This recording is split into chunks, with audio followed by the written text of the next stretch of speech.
தாளத்தின் துடிப்பை உயிர்ப்புடன் வைத்த மனிதர் குரு சாங்யூ சாங் பொங்கெனர். பத்மஸ்ரீ 2026. ஒரு காலத்தில் உலகம் தனக்கென ஒரு தாளத்தோடு நகர்ந்தது. அது பாராட்டுகளை பெறுவதற்காக இசைக்கப்படவில்லை, மக்களின் அடையாளமாகவும் அவர்களின் வாழ்வின் ஒரு அடையாளமாகவும் இருந்தது. பல தலைமுறைகளாக நாகா மக்களின் மலைகளிலும் மனங்களிலும் முரசின் ஓசை எதிரொலித்துக் கொண்டே இருந்தது. ஆனால் அந்த ஓசை மெல்ல மறைந்து போனால் என்ன ஆகும்? 1945 மார்ச் 23ஆம் தேதி ஒரு சிறிய ஆவோ நாகா கிராமத்தில் பிறந்த அந்த சிறுவன் கலாச்சாரத்தை வெறுமனே பார்த்து வளரவில்லை, அதை தனது பாரம்பரியமாக பெற்றே வளர்ந்தான். காலம் செல்ல செல்ல மக்கள் கூடும் தருணங்கள் அரிதாகின, பாடல்கள் நினைவுகளிலிருந்து அகன்றன, நடனங்கள் மறைந்து போயின. ஆவோ நாகா மக்களின் வளமான கலாச்சார பாரம்பரியம் மெதுவாக நழுவிச் சென்றன. அப்போது மறைந்து கொண்டிருந்த கலாச்சாரத்தை உயிர்ப்பிக்க தனது வாழ்க்கையை அர்ப்பணிக்க வேண்டும் என்று குரு சாங்யூ சாங் பொங்கெனர் முடிவு செய்தார். சின்ன வயசுல நம்ம மக்களோட பாடல்களும் ஆட்டங்களும் எனக்கு ரொம்ப பிடிக்கும்.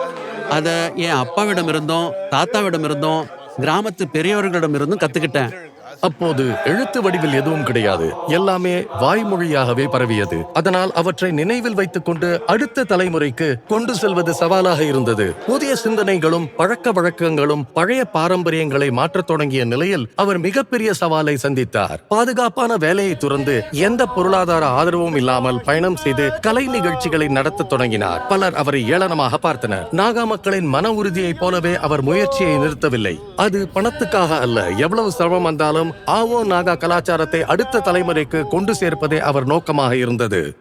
எல்லா சந்தர்ப்பத்திலும் அவரது மனைவி உறுதியாக துணை நின்றார். அவர் தனியாக பயணம் செய்த போதும் குடும்பத்தை கவனித்து பண ரீதியாகவும் ஆதரவு அளித்தார். அவரது குடும்பத்தினரும் கிராம மக்களும் அவருக்கு மிகப்பெரிய பலமாக இருந்தனர். 60 ஆண்டுகளாக அவருடைய அர்ப்பணிப்பு இன்று சிறப்பான பலனை தந்துள்ளது.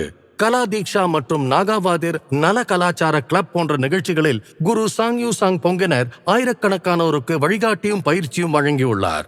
இன்று அவர் ஆவோ நாகா நாட்டுப்புற கலையின் மூத்த குருவாக உள்ளார். அவரால் உருவாக்கப்பட்ட மூல நாட்டுப்புற பாடல்கள் உள்ளூர், தேசிய மற்றும் சர்வதேச மேடைகளில் அரங்கேற்றப்படுகின்றன. ஆனால் இன்றும் 81 வயதிலும் அவரது பணி முடிந்துவிடவில்லை.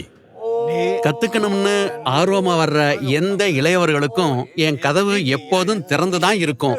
அவரின் சாதாரண வீடு கற்றுக்கொள்ள வரும் அனைவருக்கும் போதுமானதாக இல்லை. அதனால் ஆவோ நாகா கலாச்சாரம் செழிக்க ஒரு கல்வி நிலையம் அமைக்க வேண்டும் என்பதே அவரது கனவு. தேவையான ஆதரவு கிடைத்தால் அதை நிச்சயம் உருவாக்க முடியும் என்று அவர் நம்புகிறார். சில பாரம்பரியங்கள் புத்தகங்களில் எழுதப்படுகின்றன, மற்றவை தாளத்தின் துடிப்பில் வாழ்கின்றன. முரசின் ஓசை கேட்கும் வரை ஆவோ நாகா கலாச்சாரமும் ஒரு மனிதனின் போதனைகளும் என்றும் நிலைத்திருக்கும். குரு சாங்யூ சாங் பொங்கெனர். பத்மஸ்ரீ 2026.